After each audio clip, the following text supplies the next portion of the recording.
শ্রী শ্রী ঠাকুর অনুকূল চন্দ্রের ১৩৮তম আবির্ভাব তিথি উপলক্ষে ২ দিনের মহোৎসব চলছে পাবনায়। দেশের নানা প্রান্ত থেকে ঠাকুরের অনুসারী ও ভক্তদের আগমনে উৎসব মুখর হয়ে উঠেছে জেলা সদরের হেমায়েতপুরের তীর্থস্থান। ৪ শতাধিক স্বেচ্ছাসেবক দায়িত্ব পালন করছেন।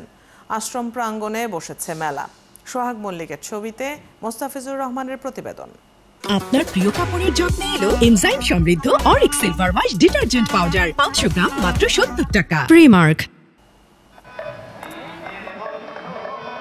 ধর্মীয় গুরু শ্রী শ্রী ঠাকুর অনুকূল চন্দ্রের আবির্ভাব দিবস স্মরণে এবারও ২ দিনের মহোৎসব শুরু হয়েছে পাবনাতে। ধর্মীয় আলোচনা ও সঙ্গীত পরিবেশন সহ নানা আয়োজনে উৎসব মুখর হয়ে উঠেছে তীর্থ প্রাঙ্গণ। উৎসবের দ্বিতীয় দিনে নদীতে পুণ্য স্নান করবেন ভক্তরা। অনুসারীরা সবাই আসে, ৩ দিন করে মেলা হয়। আর আমার কাছে খুব ইন্টারেস্টিং লাগছে যে বড় কড়াই রান্না হয়, ভোগের যে রান্নাটা। অন্তত বছরে একবার হলেও নতুজানে সশরীরে আমার জন্মস্থানে পদার্পণ করিও, এই তার অনুরাগে তার অনুসরণ করে আমরা এইভাবে প্রতি বছর ২ বার এখানে আসি। আমি ৫ বছর বয়সের দীক্ষা নেওয়ার পর থেকে আমি বাবার বাসায় থেকেও এসেছি, আবার শ্বশুর পরিবারের ঋত্বিক পরিবার আসার পর থেকে আমি আসি। ধর্মীয় এই উৎসবে অংশ নিতে দেশের বিভিন্ন জায়গা থেকে ভক্ত ও অনুরাগীরা সমবেত হন এখানে। আমি আসছি তেতুলিয়া পঞ্চগড় থেকে। আমি ঠাকুরের একজন ভক্ত।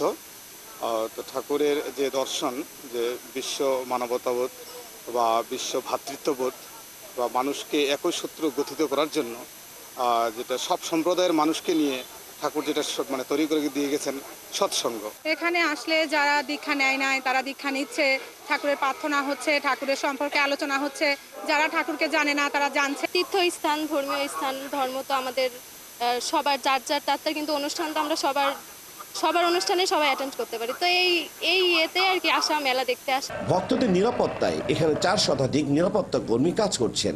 আমাদের পর্যাপ্ত পরিমাণ প্রস্তুতি আছে সব ব্যাপারেই, এবং আমাদের আইন শৃঙ্খলা বাহিনীও আমাদেরকে সার্বিক সহযোগিতা দিচ্ছেন। তারা পর্যাপ্ত সংখ্যক পুলিশ প্রশাসন এখানে নিয়োজিত করেছেন। প্রতি বছর মার্চ মাসের দোল পূর্ণিমায় ৩ দিন ও ভাদ্র মাসের তাল নবমী তিথিতে ২ দিন এখানে এই উৎসব আয়োজন করা হয়। মুস্তাফিজুর রহমান, ৭১, পাবনা।